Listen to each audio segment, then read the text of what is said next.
Bonjour à tous, je suis le frère Xavier Lopinet, dominicain, originaire de Nancy, donc lorrain comme Jeanne d'Arc. Et voilà, au couvent de Nancy depuis 3 ans et demi maintenant. Sinon, comme dominicain, j'ai beaucoup voyagé à Strasbourg, Lille, Rennes. Voilà. Et Jeanne ne m'a jamais vraiment quitté. Donc, je la retrouve ici avec plaisir. Donc bonjour à tous. Je voudrais commencer par dire que j'ai bien conscience d'aborder un sujet qui n'est pas complètement inconnu. Donc je pose quand même par acquis de conscience quelques questions. Qui n'a jamais entendu parler de Jeanne d'Arc?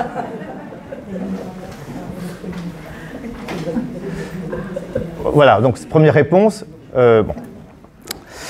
Donc elle est connue dans le monde entier et c'est sans doute la Lorraine et sans doute même la française, la plus connue dans le monde entier. Donc là, je teste un petit peu aussi mon auditoire. Qui n'est jamais allé à Don Rémy? Bon, vous êtes une petite minorité. Hein. Alors maintenant, je vous pousse dans vos retranchements. Ce n'est pas un examen, ce n'est pas prenez une feuille. Hein. À quel âge est morte Jeanne d'Arc? Michel. 19 ans. Entre 1412 et 1431. Voilà, voilà, exactement. Ça va faire le compte, donc 19 ans. Hein. Elle avait 19 ans et quand elle a libéré Orléans, elle avait 17 ans. Donc je vous pose la question parce que beaucoup pensent qu'elle avait 30 ans, etc. C'est la jeune fille, c'est la pucelle, hein, c'est la pucelle d'Orléans. Date de la canonisation. Madame qui me regardait. 1500, non. 1920. Au lendemain de la guerre, pour réconcilier le Vatican avec la France. Donc c'est une canonisation politique, mais toute sa vie a été politique. Donc c'est normal que la canonisation, ce ne soit pas une canonisation religieuse à 100%, c'est lié avec le politique. Là aussi, elle fait l'unité entre la République et la nation française. Et maintenant, on va tester vos connaissances littéraires. Vous finissez le vers. Adieu, meuse endormeuse et douce amont, qui demeure. Meuse adieu, en des pays nouveaux. Voilà, il y a de beaux restes quand même. Hein. Donc, Peggy, hein, l'adieu à la Meuse. Adieu, Meuse endormeuse et douce à mon enfance, qui demeures au pré où tu coules tout bas. Meuse adieu, j'ai déjà commencé ma partance en des pays nouveaux où tu ne coules pas. Voilà. C'est pas mal, c'est bien. Hein. Donc voilà, je sais bien que vous connaissez déjà Jeanne d'Arc, je ne vais pas m'étendre sur la biographie. Je vais tâcher de faire une conférence sur une femme. Alors, remarquable, le terme est faible.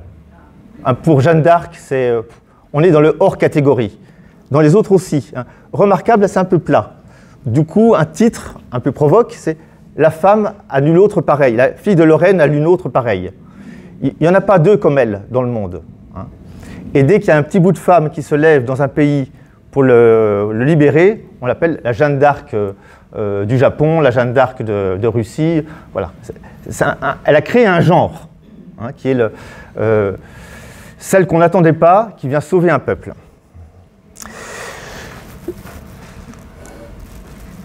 Je commencerai par 3 paradoxes pour montrer qu'elle est hors catégorie. Elle est royaliste, communiste, de gauche, de droite. Bref, inclassable, irrécupérable. Je prends un exemple concret. Il y a 2 fêtes nationales en France, officielles. Hein, c'est le 14 juillet et la libération d'Orléans, qui est le dimanche après le 8 mai. La proposition de loi a été faite par une chambre de gauche et a été votée par une chambre de droite. Donc, proposition de gauche en 1880 et votée par la chambre de Barès en 1920. Ben oui, de gauche comme de droite, c'est la femme du peuple, mais c'est aussi la femme qui défend le roi. Hein. Elle défend la nation, mais elle défend aussi la justice. Donc elle est complètement inclassable. à ce sujet un très bon livre d'un Allemand, les Allemands, des grands historiens sur la France, Gerd Krummeich, qui est un spécialiste de la guerre 14-18 et qui a écrit un excellent livre sur comment Jeanne d'Arc a enflammé tous les partis politiques en France, fin 19e, début 20e. Donc, que vous soyez de gauche ou de droite ou du centre, j'ai même une photo de Macron qui serre la main de Jeanne d'Arc à Orléans, si vous voulez, tout le monde aime Jeanne d'Arc. Deuxième paradoxe, son procès de condamnation par l'Église a servi pour le procès de canonisation. Donc là, il y a un retournement, alors que c'est un procès de condamnation en bonne et due forme. Donc comment Jeanne, pour reprendre le titre excellent de Bernanos, est relapse, donc est sainte. Relapse, c'est-à-dire qu'elle est retombée dans l'hérésie, puisqu'elle avait abjuré ses voix en disant ce sont des mensonges. Elle avait dit non, j'ai menti en disant ça, c'était pour sauver ma vie. Donc elle est retombée dans l'hérésie, elle est brûlée, et puis 5 siècles après, elle est sainte. Donc Jeanne relapse et sainte. Troisième paradoxe, c'est la personne la plus documentée, c'est ce que j'ai lu dans un livre, sur le Moyen-Âge.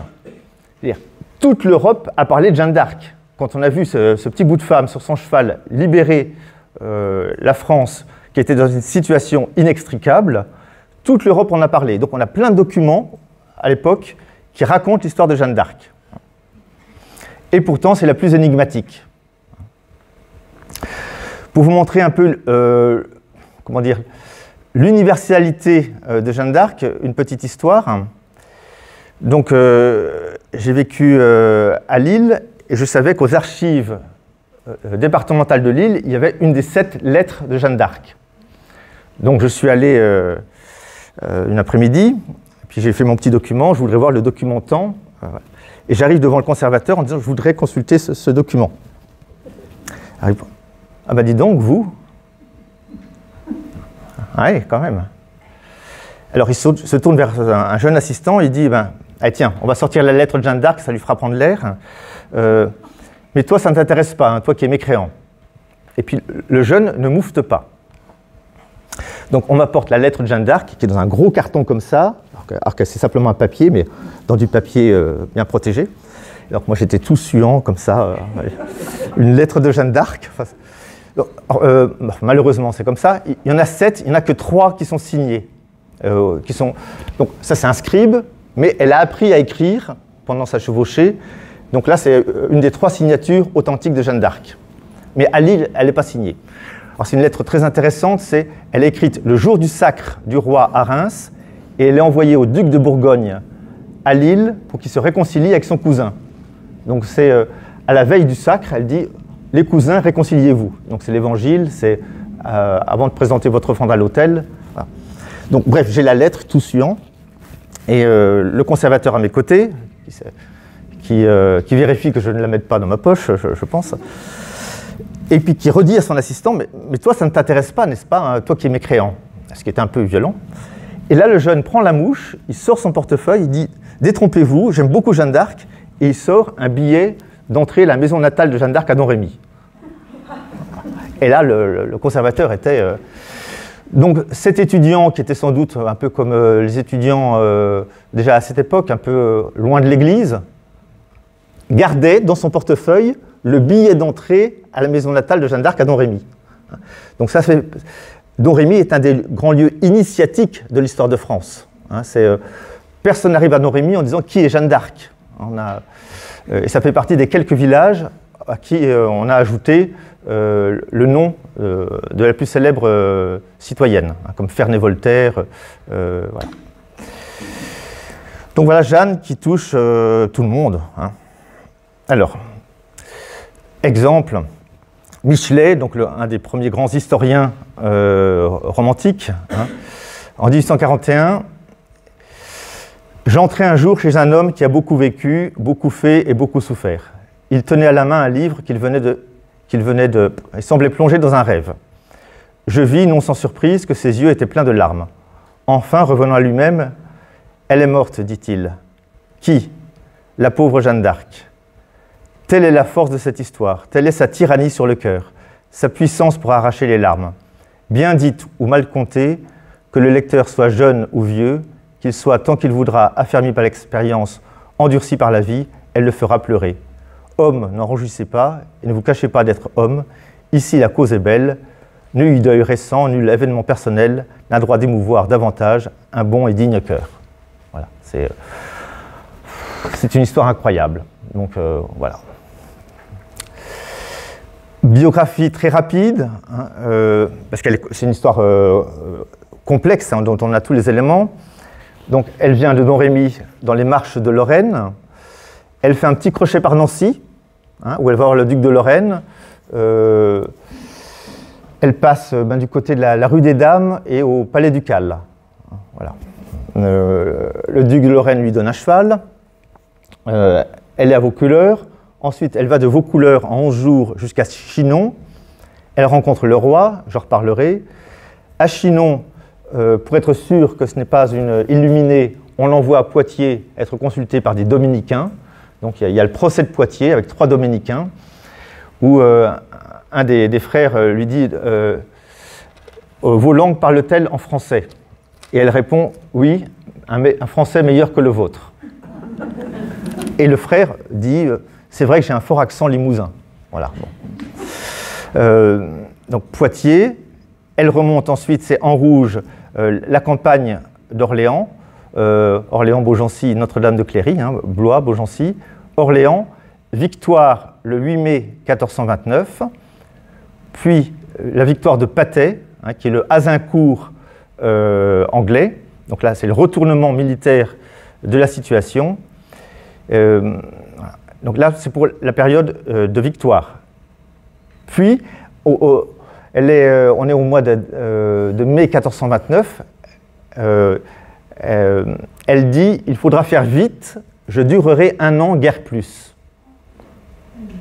Donc, elle vivait avec cette conscience que ça allait finir. Donc, Orléans, elle fait la campagne de la Loire, hein, ça va jusqu'à Moulins, la Charité-sur-Loire, puis elle remonte Paris, septembre 1429. Elle est aux portes de Paris, la porte du faubourg Saint-Honoré, qui est l'actuelle place du Châtelet, à peu près. Il y a une plaque. Hein, ici, Jeanne d'Arc a été blessée. Donc, il y a eu un moment un peu pathétique. Donc, il y avait sa troupe, une petite troupe. C'était un peu la débandade. Donc, le roi ne la soutenait plus vraiment. Et elle a dit à sa troupe, « Nous sommes des milliers, nous allons gagner. » Et le soldat dit, « Ben non, en fait, on n'est pas beaucoup. » Et elle a reçu une flèche. Voilà. Donc, elle a été blessée, prenant conscience que tout n'allait pas forcément être dans la victoire.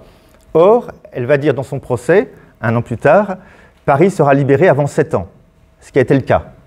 Donc, elle avait des informations, je mets plein de guillemets sur informations, sur le cours de l'histoire qui s'est vérifié. Donc, blessure à Paris en septembre, et puis là, elle navigue d'un endroit à un autre, sans soutien. Elle remonte à Compiègne. À Compiègne, elle est capturée, et elle dira au procès, quelques semaines avant, mes voix m'avaient dit que je serais pris avant le mois de juin, donc elle est quand même sortie. Et à partir de Compiègne, elle est emmenée en captivité dans le nord, Beaurevoir, c'est près de Saint-Quentin, Arras, le Crotoy, où elle voit la mer pour la première fois, Dieppe et Rouen, où elle arrive en décembre 1430. Puis procès de mars à mai 1431, et elle meurt le 30 mai 1431. Parenthèse, sur vos calendriers de la Poste ou des pompiers, vous verrez généralement le dimanche après le 8 mai, fête Jeanne d'Arc. Donc c'est là où tout le monde me dit bonne fête. Alors je dis merci. Mais la fête liturgique, c'est le 30 mai. Donc c'est le jour de sa mort. Voilà. Donc voilà pour les biographies, ça va ? Bien. Alors maintenant, j'attaque le secret Jeanne d'Arc avec un plan. 1. La femme à nul autre pareil. Donc là, je montre par quelques exemples, mais ouais, c'est hors catégorie. Et je pourrais en rester là, en disant, ben, vous voyez, c'est extraordinaire cette femme-là. Mais deuxième partie, ben non, elle était comme tout le monde.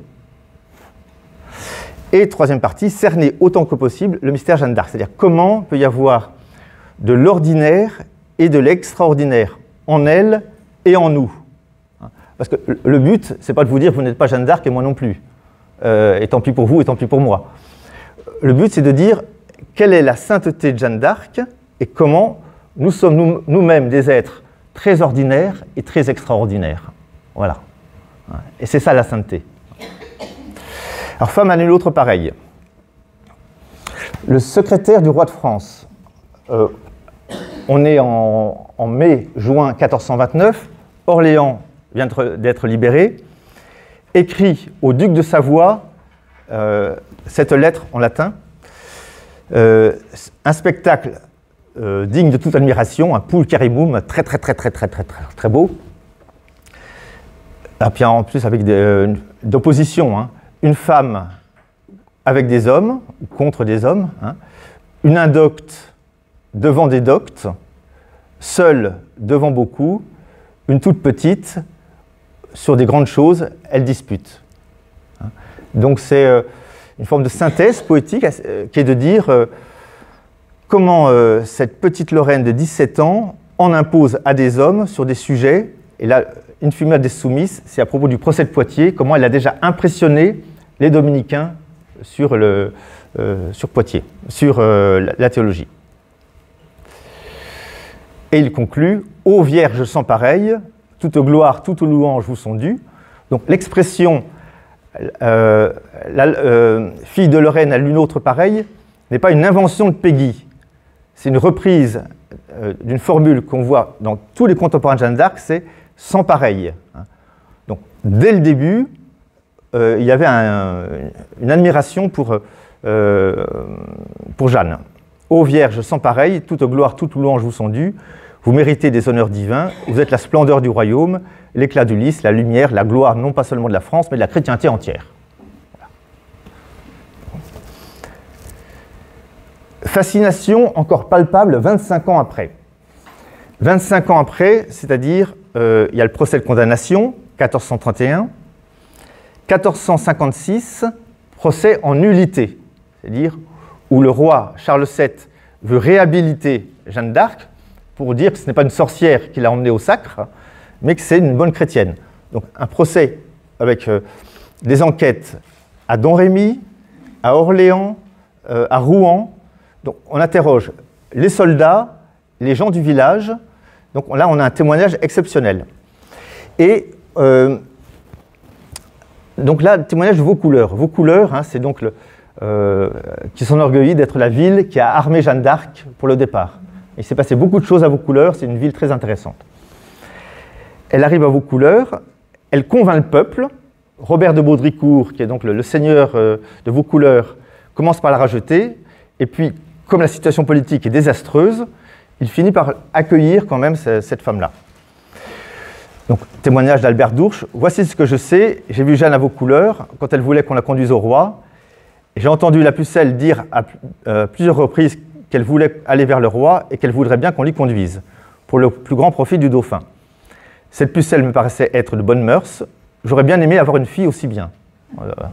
C'est vrai. Et son curé dirait la même chose en disant en fait, j'aurais bien aimé avoir d'autres paroissiennes comme elle, quoi. Voilà. Je crois très sincèrement qu'elle était parfaitement bonne chrétienne. Cette pucelle parlait très bien. Elle y fut conduite ensuite par Bertrand de Poulengy et Jean de Metz et leurs serviteurs. Donc, qui sont, on va dire, les deux gardes du corps qui vont accepter de l'emmener à Chinon à travers des pays bourguignons. Voilà. Je ne fais pas la situation géopolitique. La Bourgogne était alliée à l'Angleterre, donc il y avait une menace. Bon. Je vais interroger Jean de Metz. Donc 25 ans après, lorsque la dite Jeanne la Pucelle vint au lieu et à la ville de Vaucouleurs, au diocèse de Toul, le témoin qui parle la vit habillée de pauvres vêtements de femme de couleur rouge et logeait dans la maison d'un certain Henri le Royer, du dit Vaucouleurs. On a encore la maison à Vaucouleurs. Le témoin, s'adressant à elle, lui dit « Mamie, que faites-vous ici? Convient-il que le roi soit chassé du royaume et que nous soyons anglais ?» Donc un cri de désespoir. Laquelle Pucelle lui répondit « Je suis venu ici, à la chambre du roi, parler à Robert de Baudricourt pour qu'il veuille me conduire ou me faire conduire au roi. Il ne se soucie pas de moi, ni de ce que je lui dis. Cependant, avant la mi-carême, il faut que je sois auprès du roi, dussé-je y perdre les jambes jusqu'aux genoux. Car nul au monde, ni roi, ni duc, ni fille du roi d'Écosse ou autre, ne peut recouvrer le royaume de France. Il n'y a pour lui de secours que de moi. Pourtant, je préférerais filer auprès de ma mère. » Donc, vous voyez le paradoxe. Il n'y a d'autre secours que de moi, on veut dire, voilà. Et elle ajoute juste après, pourtant j'aurais préféré filer près de ma mère. Cette pauvre femme, car ce n'est pas de ma condition. Mais il faut que j'aille et que j'agisse ainsi parce que mon Seigneur le veut. Et le témoin lui demandant qui était ce Seigneur, elle répondit que c'était Dieu. Alors le dit Jean, le témoin, promit à la Pucelle, en lui touchant la main en signe de foi, qu'il la conduirait avec l'aide de Dieu vers le roi. Il lui demanda ensuite, quand elle voulait partir, elle lui répondit « plutôt aujourd'hui que demain, et demain qu'après ».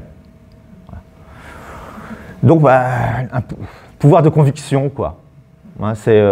Elle parlait rudement bien, la Pucelle. Ouais. Alors, un petit détail, mais ça revient dans 3 ou 4 dépositions des gens de vos couleurs. Il l'avait habillée de pauvres vêtements de couleur rouge. En 1998, dans la chapelle Notre-Dame de Bermond, au nord de Domrémy, il y a une petite chapelle mariale où Jeanne allait tous les samedis. Et on a découvert, en enlevant la chaux, 2 portraits de Jeanne d'Arc. Donc c'est une découverte exceptionnelle. On n'est pas sûr à 100%, mais on a une femme à genoux, ce qu'on appelle sur un linteau, c'est-à-dire une bande noire, c'est-à-dire femme remarquable, qui a fait des choses exceptionnelles. Donc c'est une marque d'honneur en iconographie. Elle est en couleur rouge. Et puis, d'un autre côté, on voit une femme habillée en homme à genoux. Donc là, c'est les 2 portraits les plus proches qu'on a de Jeanne d'Arc. Alors, bon, c'est difficile de dire. Alors, on sait sa taille, hein, je crois que c'est 1,58 m, si mes souvenirs sont bons. Comment on sait sa taille? Parce qu'on lui a fait un vêtement et on a la facture, d'où le besoin de comptable. La facture dit le nombre de mètres de tissu dont on a eu besoin, et donc on a fait et donc 1,58 m, voilà. Donc, femme à l'un ou l'autre pareil, un pouvoir de conviction, et elle-même se présentant comme il n'y a pas d'autre façon que moi de sauver le roi. Le signe au roi. Jeanne, selon Gouffier, aurait dévoilé la prière qu'a faite Charles au château de Loches lors de la Toussaint 1428. Cette prière était connue uniquement du dauphin. Alors là, on a un épisode extrêmement particulier que vous avez déjà vu, enfin si je puis dire, c'est Jeanne arrive à Chinon, on cache le roi parmi les courtisans, et on lui dit, et on met le cousin sur le trône. Elle se détourne du trône et elle va chercher le roi dans la foule en disant « c'est vous le gentil dauphin », qu'elle n'avait jamais vu avant. Et elle lui dit « je dois vous parler en particulier ». Il la prend à part dans la salle, près de la cheminée, et il parle 20 minutes environ. Le roi sort de la conversation en disant « c'est bon, on la suit ». Qu'est-ce qui s'est passé? On a un témoignage à N+2, c'est-à-dire pratiquement 80 ans après, d'un ami du chambellan du roi. Le chambellan, c'était le secrétaire personnel du roi Charles VII, qui l'a dit ensuite à quelqu'un. Voilà. Donc on a N+2, et voilà le témoignage. Il est vrai que du temps de la grande adversité de ce roi Charles VIIe, il se trouva si bas qu'il ne savait plus que faire, et il ne faisait que penser au remède de sa vie, car comme je vous ai dit, il était enclos de tous côtés entre ses ennemis. Étant en cette extrême pensée, le roi entra un matin en son oratoire, tout seul, et là, il fit en son cœur, sans prononciation de parole, ce qui est très rare au Moyen-Âge. Au Moyen-Âge, on prie toujours à voix haute. Pourquoi? Parce que la parole est efficace. Donc on n'est pas dans la prière moderne, qui est l'oraison silencieuse. D'ailleurs, c'est un lieu commun des procès de canonisation au Moyen-Âge, c'est une personne s'est cachée dans l'église pour voir comment Saint Dominique priait. On a un témoin qui s'est caché à Vaucouleurs pour voir comment Jeanne d'Arc priait, parce que c'est tout le corps, la parole. Là, il était seul dans sa chapelle, une prière qui n'a pas pu être entendue. Une humble requête et prière à notre Seigneur que s'il était vrai fils descendu de la noble maison de France, donc il avait des doutes sur... il n'y avait pas de test ADN, et se demandait s'il était vraiment le fils du roi, quoi, en fait. Voilà, parce que sa mère était un peu volage, et donc, voilà. Il y avait une inquiétude, en fait. Et que le royaume dut justement lui appartenir, il n'eut plus de le lui garder et défendre, ou au pis, de lui donner la grâce d'échapper sans mort ou prison, et qu'il se pût sauver en Espagne ou en Écosse, dont les rois de toute ancienneté étaient frères d'armes et alliés des rois de France. Et pour ce qu'il avait choisi là son dernier refuge. Donc, dans une extrême détresse, Charles VII fait une prière secrète, et Jeanne arrive en disant « Toussaint 1428, vous avez demandé un signe, le signe, c'est moi. » Eh bien, Charles l'a suivi, hein, avec la conviction qui est Dieu seul est cardiognoste, c'est-à-dire Dieu seul connaît les cœurs, hein, il peut donner cette clairvoyance à des hommes et femmes. Hein. Donc, quelqu'un qui se sent ainsi entendu aussi précisément, eh bien, évidemment, il la suit. Hein. Une homélie sur deux sur Jean 1,28, c'est-à-dire Nathanaël, je parle de cet épisode-là. Hein, c'est je t'ai vu quand tu étais sous le figuier. Et après, Nathanaël dit tu es le Messie. Et alors moi je dis ben voilà, ils se sont rencontrés avant. Et Jeanne d'Arc disant Toussaint 1428, c'est moi, conviction. Voilà, peu de temps après, il advint que le roi étant dans toutes les pensées que je viens de vous conter, la pucelle lui fut amenée. En gardant ses troupeaux au champ, elle avait eu l'inspiration divine pour venir réconforter le bon roi. Elle n'y faillit pas, elle se fit mener et conduire par ses propres parents jusque devant le roi, et là elle fit son message d'après les signes ci-dessus, que le roi connut être vrai. Alors, donc voilà quelque chose d'assez extraordinaire, qui est le point de départ de la confiance du roi pour la pucelle. Au procès de Poitiers, deux formules. Déposition du frère Jean Pasquerel. Jamais on ne vit une aventure pareille à la vôtre. On n'en lit pareil dans aucun livre. Ce à quoi Jeanne répondait, Monseigneur a un livre où nul clerc n'a jamais lu, si parfait soit-il en clergie. J'adore cette phrase-là. Je suis clair. Hein, je suis clair. Donc là, il y a quelque chose, je pense que le pape François aimerait ce genre de phrase un petit peu, comment dire, qui nous titille. Hein, l'Église, c'est pas que les clercs. Hein, et une phrase similaire, une position de Dame Marguerite Latourulde, elle disait aux clercs, il y a est-ce livre en vos livres de notre Seigneur, plus qu'est-ce vôtre. Hein, donc il y a plus dans les livres de notre Seigneur, c'est-à-dire la Bible, que dans les vôtres, c'est-à-dire de la théologie. Voilà, donc, résumé de cette première partie, la conscience très bien attestée d'un sentiment d'extraordinaire du temps de Jeanne d'Arc. Hein, on n'a jamais vu une aventure pareille à la vôtre. Hein, on n'en lit pareil dans aucun livre. Deuxième partie, elle était comme les autres. Et Jeanne d'Arc, dans son PC, c'est le procès de condamnation. Hein.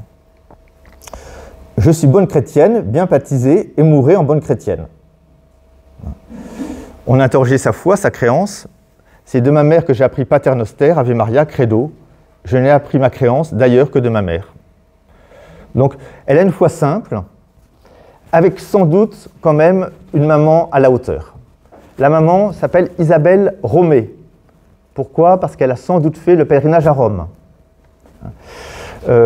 Maman d'Arc a fait le pèlerinage au Puy-en-Velay pendant la bataille d'Orléans.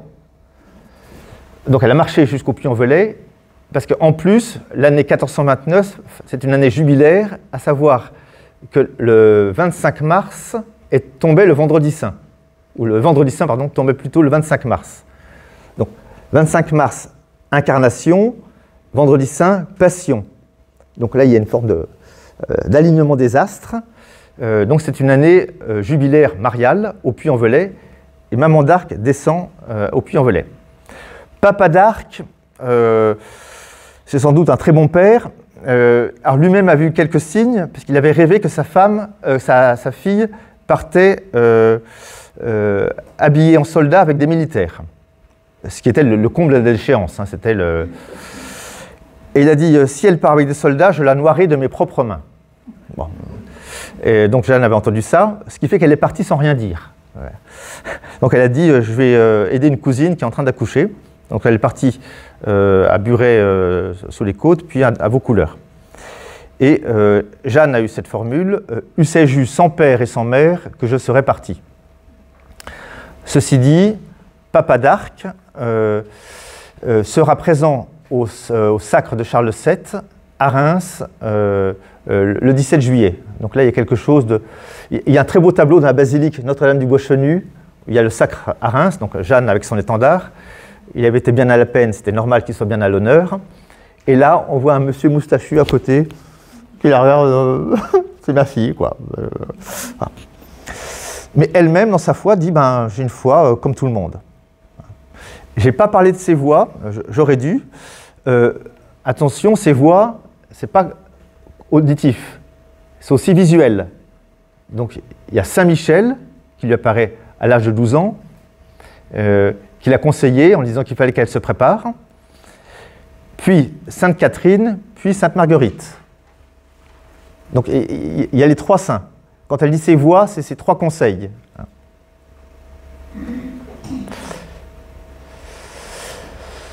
Alors là aussi, les études historiques disent dévotion à Saint Michel, Sainte Marguerite, Sainte Catherine, rien d'étonnant. Dans la région d'Orémy, c'est des saints vénérés. Et on a retrouvé dans l'église de Don Rémy une fresque de Sainte Marguerite. Donc elle a une foi calée sur la dévotion locale. Alors après, c'est là où on bascule entre l'ordinaire et l'extraordinaire. Le mont Saint-Michel, à ce moment-là, est encerclé au moment où Saint-Michel lui apparaît. Alors, c'est là où vous voyez toutes les interprétations sont possibles. Je fais de l'historicisme à fond les manettes en disant elle entend parler du mont Saint-Michel encerclé et elle croit avoir entendu Saint-Michel l'appeler. Ou je fais une lecture très spirituelle en disant le mont Saint-Michel est appelé et encerclé, les moines du mont Saint-Michel prient, Saint-Michel fait le voyage en Lorraine et il dépêche une jeune fille. Voilà. PN, donc c'est procède en nullité. Procès en nullité, alors là c'est un peu sortez vos mouchoirs. C'est la maman de Jeanne d'Arc était encore vivante à ce moment-là. Donc elle a demandé la réhabilitation de sa fille, bien sûr avec le secours de Charles VII. Elle a écrit au pape, parce qu'il fallait le pape pour casser le premier procès qui était en bonne et due forme. Donc il y a eu un rescrit du pape. Et puis l'ouverture du procès a eu lieu à Notre-Dame de Paris. C'est pour ça que pour moi, Notre-Dame de Paris, avant Notre-Dame de Paris, c'est le procès de Jeanne d'Arc. Et quand vous rentrerez à Notre-Dame de Paris, donc il y a la nef, et dans le transept à droite, il y a la statue de Jeanne d'Arc, avec une note. Donc le 7 novembre 1455, au matin, la maman Jeanne d'Arc est venue, il y avait des clercs, la cathédrale était pleine, et elle a dit « De mon légitime mariage, j'avais une fille, elle avait été baptisée et dûment confirmée, je l'avais élevée dans la crainte de Dieu, le respect et la tradition de l'Église, pour autant que le permettait son âge et notre condition. Vivant parmi les bêtes et les travaux des champs, elle n'en fréquentait pas moins l'Église, très souvent, et elle était assidue au sacrement de l'Eucharistie et de la pénitence, pour ainsi dire chaque mois. Elle priait et jeûnait avec ferveur pour les misères du peuple de ce temps-là, et elle y compatissait de tout son cœur. Elle n'a jamais rien pensé ni fait contre la foi.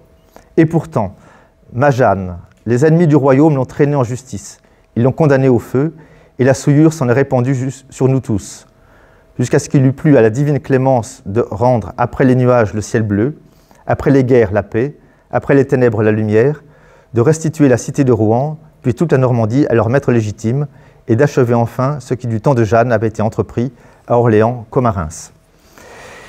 Et quand la maman de Jeanne a dit tout ça, il y a eu une émotion dans tout Notre-Dame de Paris, tout le monde s'est mis à pleurer, les clercs ont eu peur, ils se sont réfugiés de la sacristie.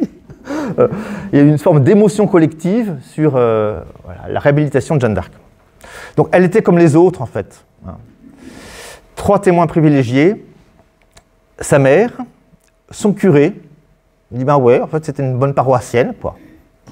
Dévote, ouais. Et son amie Auviette. Elle était 5 ans plus jeune que Jeanne d'Arc, donc elle avait 12 ans quand Jeanne avait 17, à peu près. Et c'était son amie intime. Et quand elle témoigne, 25 ans plus tard, elle dit « Et Jeanne, elle est partie sans me le dire. Et moi, j'ai pleuré. » Donc, elle était plus dévote que les autres, c'est vrai, mais voilà, elle m'a rien dit à moi. Donc, il y a quelque chose de 25 ans après, moi, je l'aimais bien, Jeanne, quoi. Elle était douce. Voilà. Bref, une mystique équilibrée. Et donc là, ça semble presque un oxymore, un paradoxe, deux choses contradictoires. On souligne son équilibre, mais c'était une mystique. Et c'est là où, moi, personnellement, j'ai été déplacé. Hein. Donc moi, j'ai commencé à lire le procès de Jeanne d'Arc quand j'avais 17 ans. Donc, processus d'identification, etc. Bien. Et puis après, donc, j'ai fait des études, etc., d'histoire. Et j'étais un peu surpris, mais c'était très bien, de voir qu'à l'époque, il y a eu une trentaine d'illuminés qui ont essayé à rencontrer le roi pour lui donner un conseil. Donc en fait, il y a une flambée du prophétisme féminin à la fin du Moyen-Âge. Donc Jeanne n'est pas un cas isolé, en fait. Il y a plein de mystiques de femmes à cette époque-là. Sauf que la seule équilibrée, c'était elle. Il y en a peut-être une deuxième, troisième, qui sont restées très posées. Et exemple, on a un exemple avec Catherine de La Rochelle, qui sévissait à l'époque et qui voulait rencontrer le roi. Donc on a fait rencontrer Jeanne et Catherine de La Rochelle. Alors, le résultat paye. Donc c'est au procès de condamnation. Hein. On lui demande qu'est-ce qu'elle a pensé de Catherine de La Rochelle.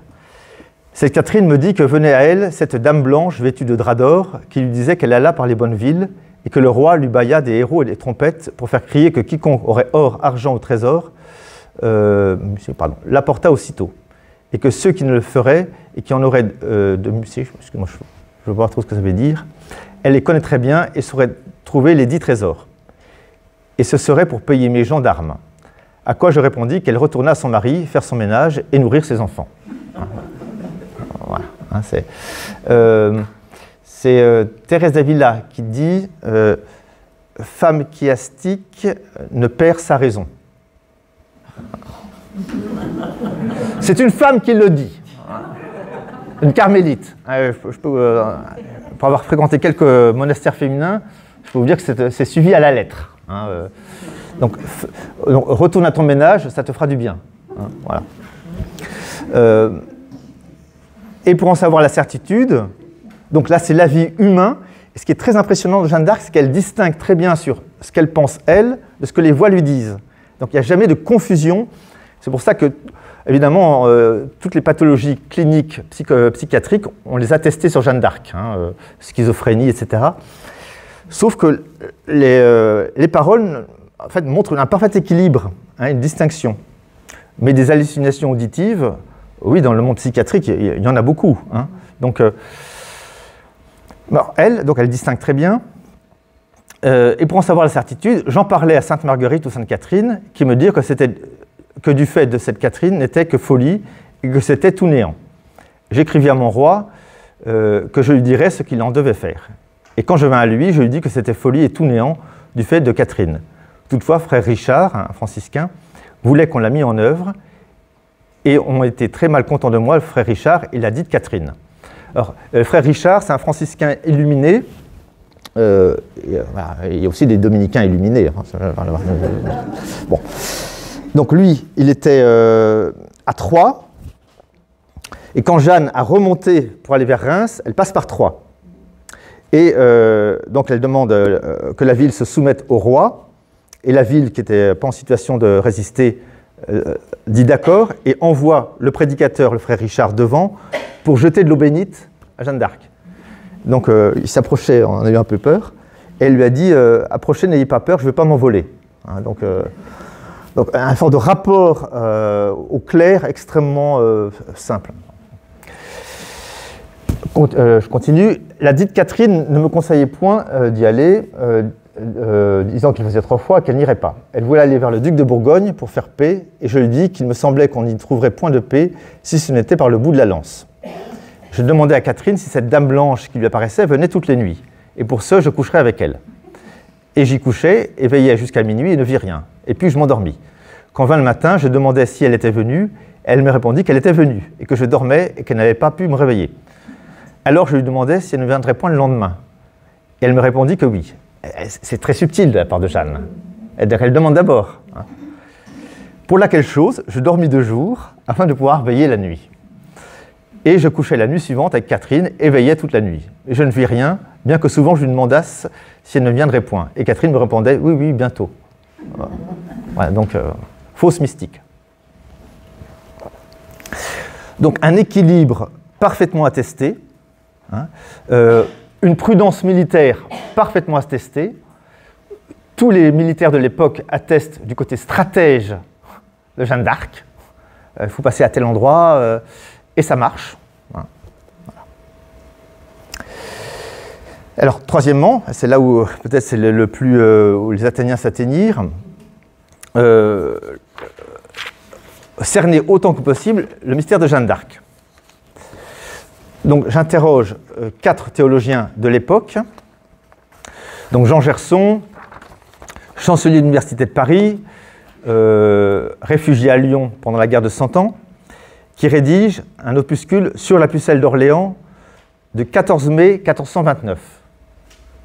Donc, 8 peu 14, 7 jours après la libération d'Orléans.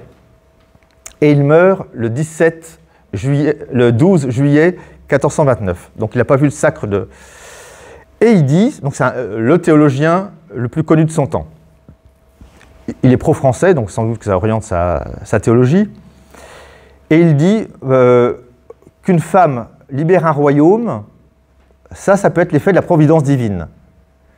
Et on a plusieurs exemples. Dans la Bible, c'est Déborah, Judith, Esther.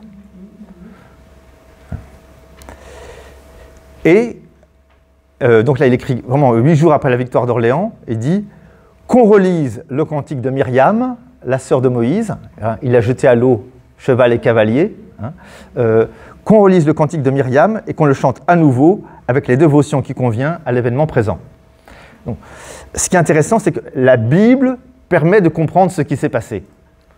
Donc, on n'a jamais rien vu de pareil, et le seul élément qui donne un peu un élément de compréhension, c'est la Bible. Si on n'avait pas la Bible, on se dirait, mais c'est quoi ce truc? Et là, non, ça arrive, que des femmes libèrent un royaume.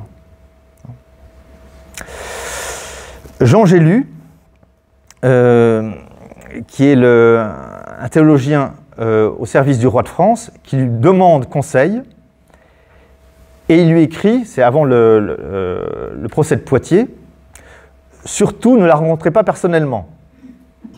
Mais comme il y avait une lenteur du courrier, le courrier arrivait trop tard. Donc, surtout ne la rencontrez pas personnellement, c'est soit une folle, soit une hérétique, soit quelqu'un venu pour vous assassiner de la part du duc de Lorraine. Donc, méfiance. Et puis la lettre arrive trop tard, Orléans est gagné, donc il change son fusil d'épaule, il reprend un nouvel écrit, il parle de la providence, et il va dire « la providence divine peut tout ». Et là, il donne un concept, alors, là je m'adresse à ceux qui auraient fait un peu de philosophie, un concept nominaliste. Nominaliste, donc c'est des penseurs de la fin du Moyen-Âge, de l'école franciscaine, qui ont permis l'établissement théologique de l'Immaculée Conception. Et la pensée nominaliste, c'est que Dieu est Dieu, et tout le reste, c'est comme il veut. Donc, Jean Gélu dit « Dieu change tout comme il veut, aussi souvent qu'il veut, et de la manière qu'il veut. Il est sa propre règle. » Donc, Dieu peut tout décider comme il l'entend. Donc, Jeanne d'Arc, c'est une invention, une ingéniosité de Dieu. Et Jeanne d'Arc, au procès, un juge lui pose la question. Jeanne, fût-ce par le mérite de vous que Dieu envoya son ange? Réponse, l'ange venait pour grandes choses, ce fut en espérance que le roi croirait ce signe et qu'on ne cesserait d'être contre moi, et pour donner secours aux bonnes gens d'Orléans, et aussi pour le mérite du roi et du bon duc d'Orléans. Pourquoi vous plutôt qu'une autre? Réponse, il plut à Dieu ainsi faire par une simple pucelle pour rebouter les adversaires du roi. Jeanne d'Arc dit, ça a plu à Dieu de faire ça. Et les théologiens vont gloser là-dessus en disant, c'est particulièrement humiliant pour les Anglais. Et ça, on l'a vu en direct, les Anglais ne supportaient pas qu'une femme les batte. Que ce soit le général de Gaulle, ça va. Mais qu'un petit bout de femme bascule des armées anglaises, il y a quelque chose d'une humiliation, de l'orgueil anglais. Donc, tous ces écrits, Jean Gerson, Jean Gélu, c'est quand tout va bien, Jeanne d'Arc qui gagne. Mais quand Jeanne d'Arc est capturée et meurt sur le bûcher, théologiquement, qu'est-ce que ça veut dire? Et donc, au procès de réhabilitation ou en nullité, il y a plusieurs théologiens qui font des traités pour défendre le cas Jeanne d'Arc en disant si elle est tombée aux mains des Anglais et est morte ainsi, c'est comme le Christ lui-même a été abandonné, comme les martyrs eux-mêmes ont été abandonnés, comme les apôtres eux-mêmes ont été abandonnés.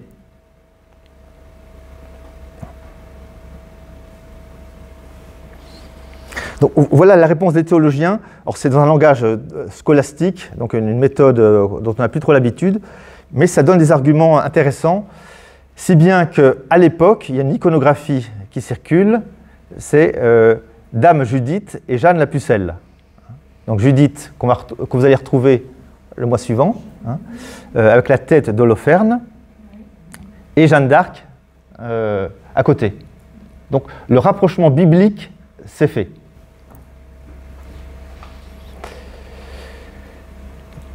Maintenant, je vais prendre un petit fait du procès de canonisation que je vais développer théologiquement.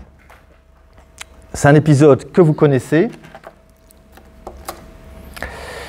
Donc, dans le procès en nullité, interrogé, Guillaume Coll dit et déclare que pendant le procès, Jeanne s'est très souvent plainte qu'on lui posait des questions subtiles et hors de propos.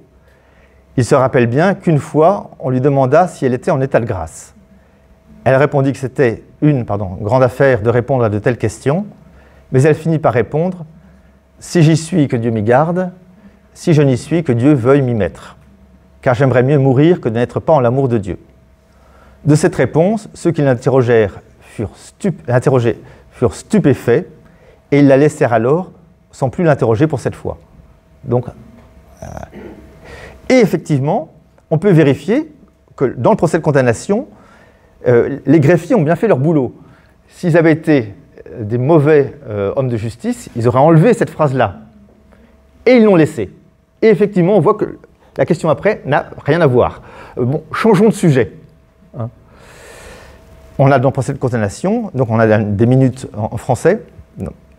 Interroguer si elle est souhaitée qu'elle soit à la grâce de Dieu, répond ce je n'y suis, Dieu m'y veuille mettre, et ce j'y suis, Dieu m'y veuille tenir.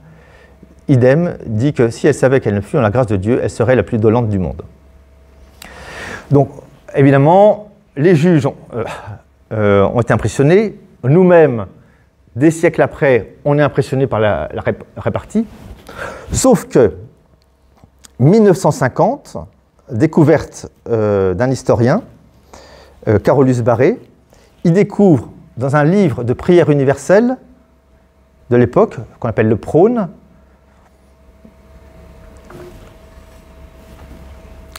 si s'ensuit la prière laquelle on doit faire et prononcer au prône par chaque dimanche en toute cure et église paroissiale selon l'ordonnance et coutume de Sainte Église. Nous prierons pour tous ceux et celles qui sont en état de grâce, que Dieu les y maintienne jusqu'à la fin, pour ceux qui sont en péché mortel, que Dieu les en jette tôt et hâtivement. Donc Jeanne d'Arc n'a rien inventé, elle a simplement écouté la liturgie. Et ça, c'est extraordinaire. Vous voyez, c'est de l'ordinaire parfaitement assimilé. La liturgie de l'Église, comme le grand enseignement du peuple chrétien, Et ce qui est drôle, c'est que dans la liturgie des jours à l'office des lectures de Jeanne d'Arc, évidemment, on cite cette phrase-là. Donc 6 siècles après, retour à l'envoyeur, ça revient à la liturgie. Donc le génie de Jeanne d'Arc, il est tout simple en fait. Elle a repris la sagesse de l'Église.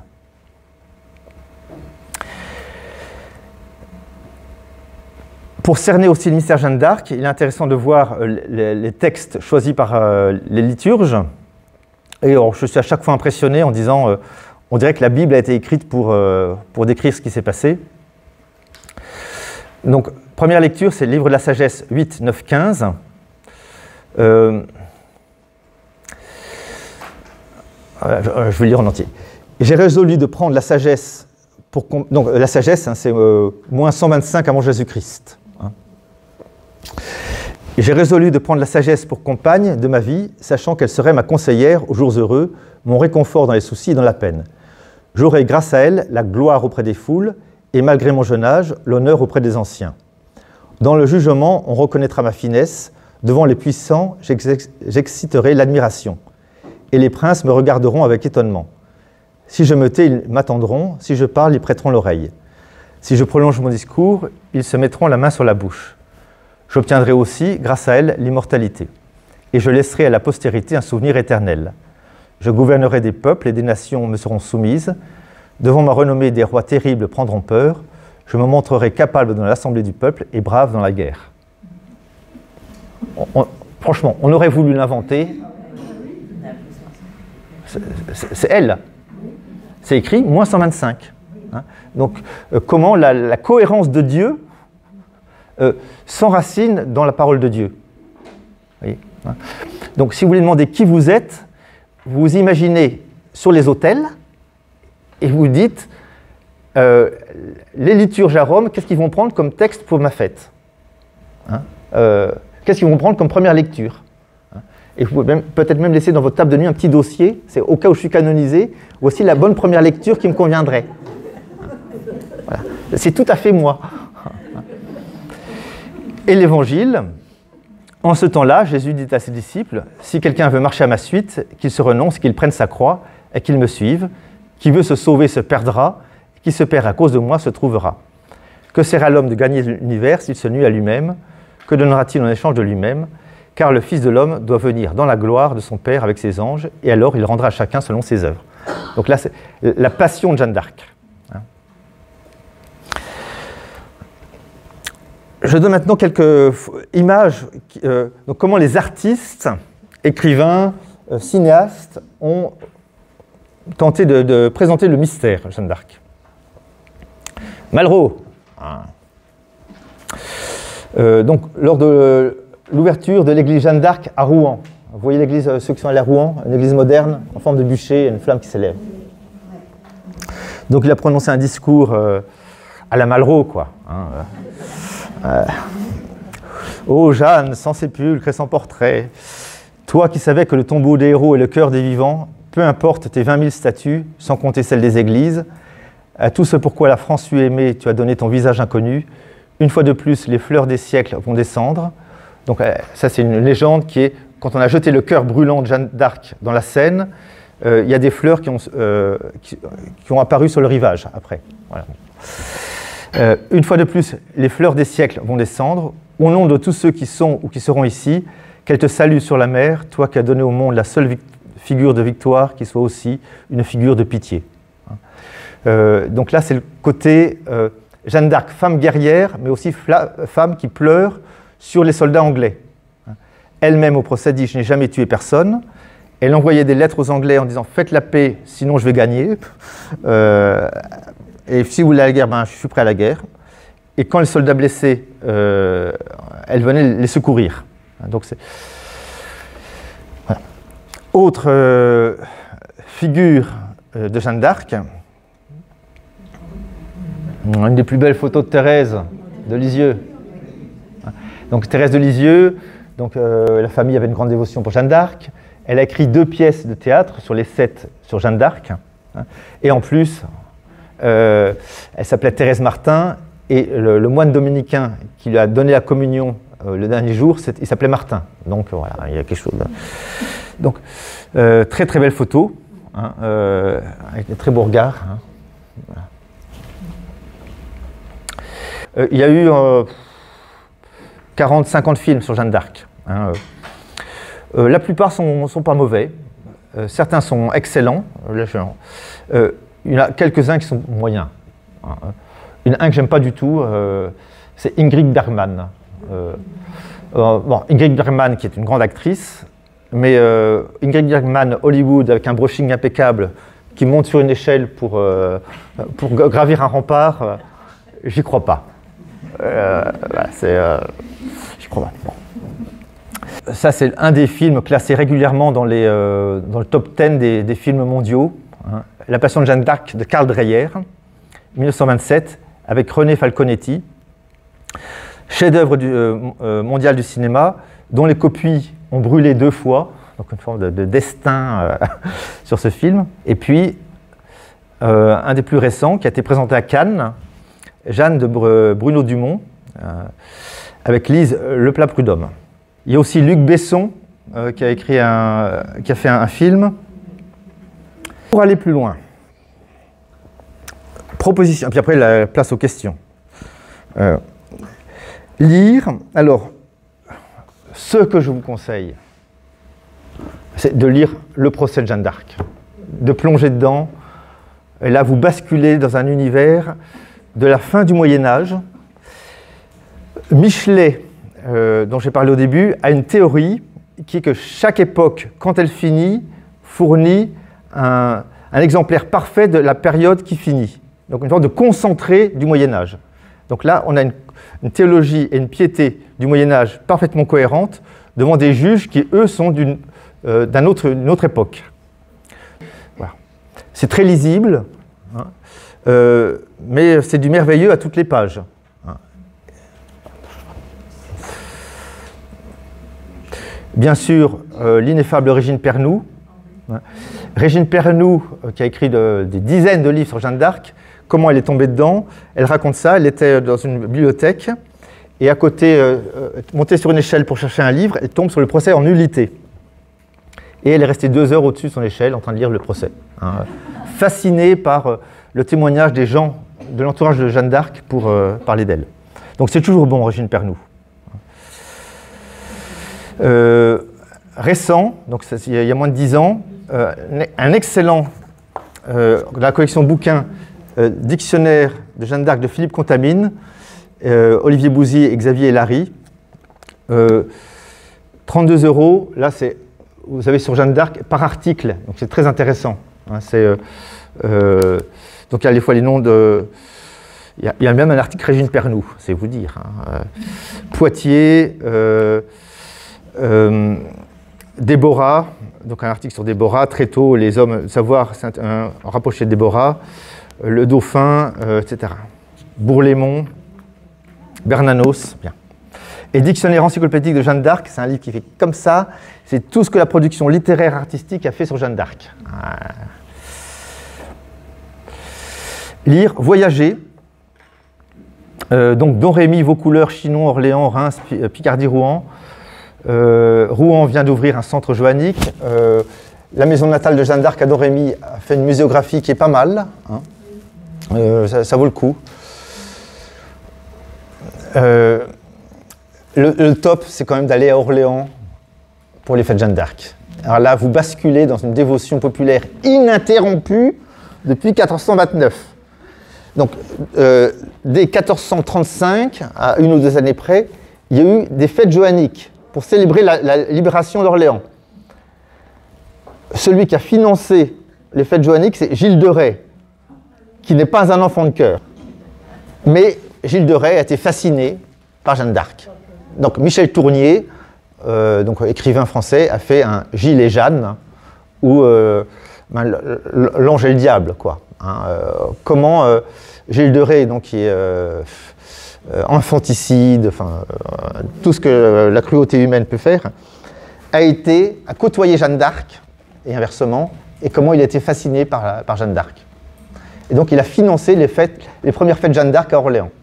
Donc quand vous allez à Orléans, ne dites pas du mal de Jeanne d'Arc, vous ne ressortiriez pas vivant.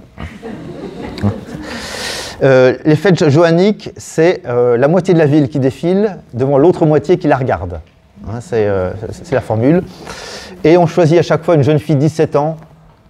8 fois sur 10, c'est une cheftaine louveteau, hein, scout. Et c'est toujours très impressionnant de voir une jeune fille voilà, qui à cheval. C'est rien.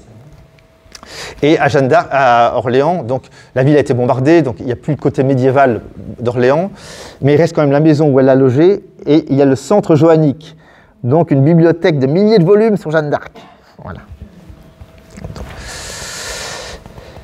Et puis, pour aller plus loin, prier. Hein, donc, moi, je vous invite au Bois Chenu. Hein, le Bois Chenu, c'est la basilique qui est au-dessus de Don Rémy. Don Rémy, les documents d'époque disent 49 foyers, donc 49 familles.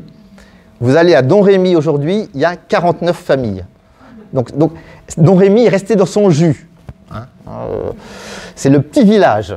Hein, il n'y a que l'église qui a été désorientée, donc on rentre par l'autre sens. Mais il y a le bénitier de Jeanne d'Arc, là où tu es baptisé. Chaque fois que je vais à Don Rémy, moi je fais des rencontres incroyables, mais parce que c'est Don Rémy, parce que c'est. Je vous en donne deux. Une Algérienne qui dit il y a 30 ans, on m'a donné une médaille de Jeanne d'Arc que je porte sur moi. Je sais qu'elle me protège, je viens lui dire merci. Voilà, des rencontres improbables. Et qui a couru après moi pour me le dire. J'ai ton habit. Et puis, une autre fois, je vois sur le parking une voiture 59. Donc, comme j'habitais le nord, Lille, je lui dis « Ah, vous êtes du 59 moi aussi, etc. » Elle me dit « C'était une femme simple. Hein. » Elle me dit « Oui, je viens de Valenciennes, là, parce que je viens demander à Jeanne de m'aider, parce que il faut qu'elle m'aide à pardonner aux Anglais, parce que j'ai du mal, là. » Ah oui, moi j'en étais pas là, quoi. Non, cette femme surgit du Moyen-Âge. Je veux dire, c'est depuis 6 siècles, elle sentait qu'elle devait pardonner aux Anglais, mais c'est impressionnant, hein. Donc, non, il y a une proximité de Jeanne d'Arc extraordinaire, quoi. Alors, donc, je vous laisse sur cette rencontre, et puis maintenant la parole est à vous, les questions, réactions. Le sujet est inépuisable. Hein.